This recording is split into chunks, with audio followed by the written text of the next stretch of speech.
आज आपका नया चैप्टर स्टार्ट होगा विद्युत धारा। ठीक, ये थर्ड लेसन है विद्युत धारा। सबसे पहले विद्युत धारा क्या होता है, देखो विद्युत धारा होता है आई बराबर क्यू अपान टी।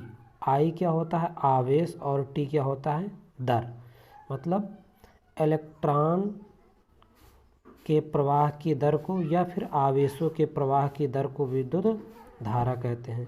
यानी इलेक्ट्रॉनों के प्रवाह की दर को विद्युत धारा कहते हैं। इसे आई द्वारा प्रदर्शित करते हैं। इसका मात्रक एम्पियर होता है।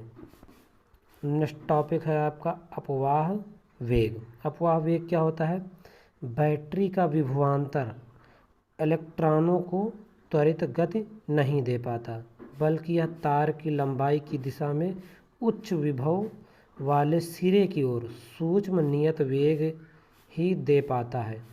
इस सूक्ष्म वेग को अपवाह वेग कहते हैं और इसे अनुगमन वेग भी कहते हैं। इसे Vd द्वारा प्रदर्शित किया जाता है। देखो I बराबर NEA Vd होता है। देखो ये D जो होता है ये प्रफिक्स में होता है। ठीक, I equal to NEA Vd। अब आपका नेक्स्ट टॉपिक आता है धारा घनत्व। धारा घनत्व क्या होता है, देखो धारा घनत्व होता है J और J बराबर होता है I अपान A। देखो हमने कई बार बताया है कि कोई भी परिभाषा हम फार्मूले के थ्रू समझने की कोशिश करते हैं तो ज़्यादा आसानी से कर सकते हैं। देखो अगर बात दाब की पिछले साल पढ़ी होगी, दाब बराबर क्या होता है बल बटे क्षेत्रफल F अपान A होता है। यानी एकांक क्षेत्रफल पर लगने वाला लंबवत बल दाब कहलाता है। तो इसी तरह धारा घनत्व यानी एकांक क्षेत्रफल पर लगने वाली अभिलंबवत धारा धारा घनत्व कहलाती है। ठीक, ये ए क्या है क्षेत्रफल, आई क्या है धारा, एकांक क्षेत्रफल पर लगने वाली अभिलंबवत धारा धारा घनत्व कहलाती है। देखो एकांक क्षेत्रफल पर लगने वाले अभिलंब धारा को धारा घनत्व कहते हैं, जिसे J द्वारा प्रदर्शित करते हैं। J बराबर I अपान A होता है। और देखो इसका मात्रक अगर निकालना पड़े तो निकाल सकते हो ना, I का मात्रक एम्पियर और A क्षेत्रफल होता है, क्षेत्रफल का मात्रक मीटर स्क्वायर यानी एम्पियर पर मीटर स्क्वायर। अब आपका नेक्स्ट टॉपिक आता है विद्युत प्रतिरोध। विद्युत प्रतिरोध यानी R बराबर होता है V अपान I। V क्या होता है विभवांतर और I क्या होता है विद्युत धारा। यानी विद्युत विभवांतर तथा विद्युत धारा के अनुपात को विद्युत प्रतिरोध कहते हैं। तो परिभाषा क्या हो जाएगी, किसी चालक में लगने वाला विद्युत विभवांतर तथा विद्युत धारा के अनुपात को विद्युत प्रतिरोध कहते हैं। इसे R से प्रदर्शित करते हैं। इसका मात्रक ओम होता है।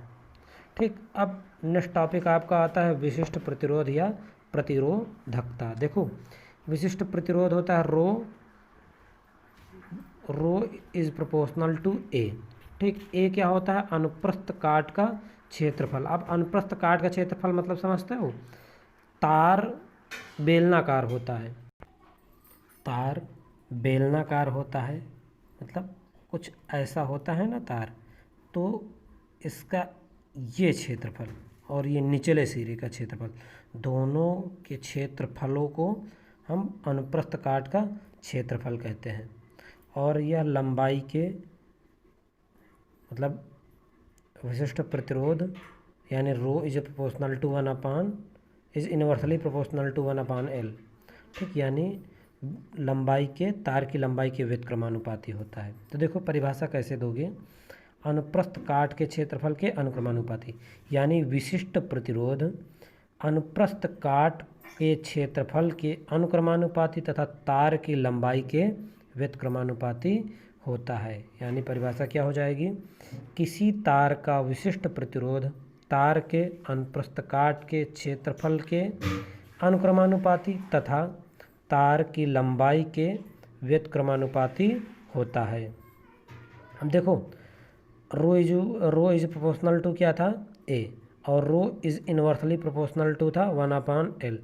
अब दोनों को क्या करो कंबाइंड रूप से लिख लो, दोनों को संयुक्त रूप से लिखने पर देखो ये ऊपर वाला ऊपर हो जाएगा और नीचे वाला नीचे, यानी ऊपर ए और नीचे एल, यानी rho is proportional to A upon L. Rho is proportional to A upon L हुआ। अब देखो प्रोपोर्शनल हटाते हैं तो कोई ना कोई कांस्टेंट जुड़ जाता है, तो प्रोपोर्शनल हटाएंगे कांस्टेंट क्या जुड़ेगा, आर, यानी rho is equal to R into A upon L. अब देखो आर निकालना होगा तो क्या करोगे, एल इधर ले जाओगे, काहे में हो जाएगा, गुणे में, यानी आर बराबर रो इंटू एल, और ये ए अपान ए इधर आएगा, बटे में हो जाएगा अपान ए। ठीक, और रो क्या होता है, विशिष्ट प्रतिरोध या प्रतिरोधकता गुणांक। अब देखो नेक्स्ट टॉपिक आपका ओम का नियम। ओम का नियम क्या होता है, देखो यदि किसी चालक की भौतिक अवस्था में कोई परिवर्तन ना किया जाए तो। अब भौतिक अवस्था क्या होती है, ताप और दाब। देखो फिर से देखो फार्मूले के थ्रू देखो, मतलब V is proportional to I, यानी किसी चालक की भौतिक अवस्था में कोई परिवर्तन ना किया जाए तो चालक के सिरों के मध्य लगने वाला विभवांतर प्रवाहित धारा के अनुक्रमानुपाती होता है। यानी यदि किसी चालक की भौतिक अवस्था में कोई परिवर्तन ना किया जाए तो चालक के सिरों के मध्य लगने वाला विभवांतर उसमें प्रवाहित धारा के अनुक्रमानुपाती होता है, ओम का नियम कहलाता है। यानी V is proportional to I, proportional हटाते हैं तो कांस्टेंट जुड़ता है, कांस्टेंट क्या जुड़ जाएगा, R। अब देखो R क्या होता है, R होता है प्रतिरोध, और I तो पता ही है धारा, और V विभवांतर।